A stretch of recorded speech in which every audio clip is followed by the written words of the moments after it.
I hope you all are doing really well. Can you notice anything different? I finally got my hair done. I didn't end up going too drastic with it. Originally I walked in and I said, I want a drastic haircut and I want balayage, and she was like, look, the hairdresser was looking at my hair and she's like, you know what, you actually have really healthy hair, and she's like, why don't we just cut a little bit off the ends and just go from there. And I thought, okay, let's do that. So I ended up only getting a couple of inches off the length, and then she did a whole bunch of blonde balayage, put a toner through it, and she gave it some layers around the face, and I got like a little fringe.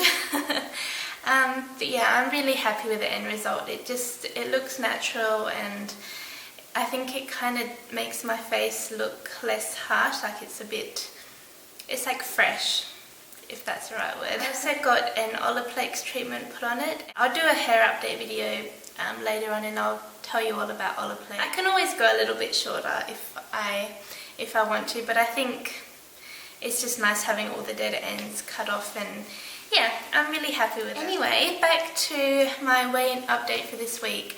So I weighed in this morning, and I'll show you what my scale said. 99 kilos, so I only had another little loss. I had a loss of 100 grams, which is nothing really. I mean, it's still a loss, but again, that's 2 weeks in a row that I've only lost 100 grams.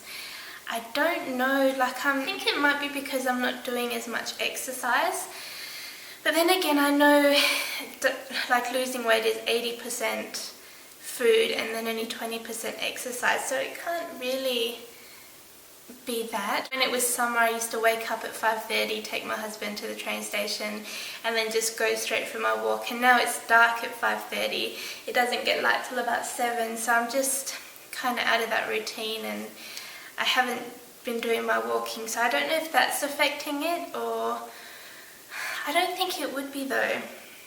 My food hasn't really changed. I'm still having my oats which have no sugar in them. They do have a bit of carbs, so maybe I just need to cut out the oats, and I don't know.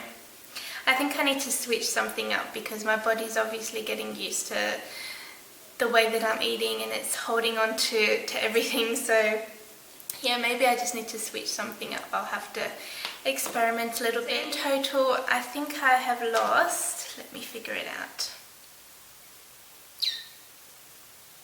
So I started back on my weight loss journey in December.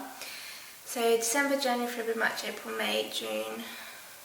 I think it was in the middle of December, and now we're in the middle of May. So 6 months I've been back at it, and I've lost 10 kilos, which is 22 pounds.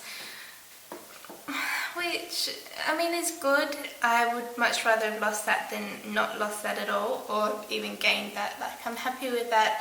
I just feel like it's just very, very slow. Because I have polycystic ovary syndrome, my body has a problem with processing insulin. I was doing a little bit of research about it, and I read something.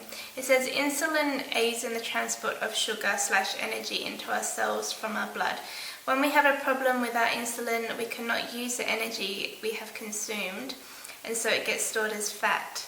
So basically, if you have polycystic ovary syndromes, that's what your body is fighting with. So we store sugar rather than burning it off. That's why we find it hard to lose weight. And I was reading you can get a tablet called Metformin, which is what diabetics take. And that basically just balances out all of the insulin levels and helps your body burn it off rather than store it. So maybe that's what I'm missing. That's why I'm finding it so hard to lose weight. It's just such a slow process. So I might go talk to my doctor. Sorry, there's cat hairs flying around. I might go talk to my doctor and see if she thinks it's a good idea for me to try Metformin for a little while, just to help balance things out, because I also don't have a regular period. Apparently, sorry, I'll read it again for you. It says here, elevation in insulin causes our bodies to make more testosterone. So we make more testosterone, which causes us to make more insulin, which causes more testosterone and more insulin, and so on and so on. So we end up having a ton of insulin. This causes problems like facial hair, and it messes up menstrual cycles, and I have really irregular periods. My last period was, I think, in January, so I haven't had it for a while, so I definitely think my body needs something just to help it all balance out, and maybe when I'm on these pills it might, I might lose weight a lot easier, because I feel I should be losing a lot more weight than what I have, because when I go food shopping, like, I see families stocking up on potato chips and chocolate biscuits and like Coke, and I have none of that, absolutely none. Like, maybe once in every 3 weeks I'll treat myself and have like a little cake with my husband or something like that, but I'm not constantly having junk food. I am pretty strict on myself. Like, I even, when I have a hot chocolate, like you know how hot chocolate comes in little sachets? I'll have half of the sachet rather than the full amount. Like, I'm pretty strict on myself, so I think I should be losing more weight than I am. So yeah, I'll go have a talk with my GP and see what she thinks. That is my update for this week. Down 100 grams, which isn't much, but it's still a loss, so I'm gonna go with it. But I hope you all are doing great, and I will see you all again really soon.